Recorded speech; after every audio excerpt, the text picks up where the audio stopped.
Hello guys, this is Prem Reddy. Welcome to the day 21 of Bhagavad Gita. ఈరోజు నేను చెప్పబోయే శ్లోకం భగవద్గీతలోని 4వ అధ్యాయంలో జ్ఞానయోగంలో 10వ శ్లోకం.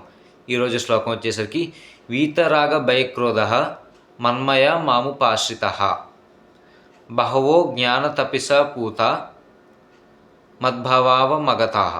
దీని మీనింగ్ ఏంటంటే అనురాగము, భయము, క్రోధం అంటే కోపము ఇవన్నీ వదిలేసి శ్రీకృష్ణ పరమాత్మకి తన మనసును అర్పించిన వారు, లేదంటే తన మనసును లగ్నం చేసిన వారు అని కూడా చెప్పచ్చు.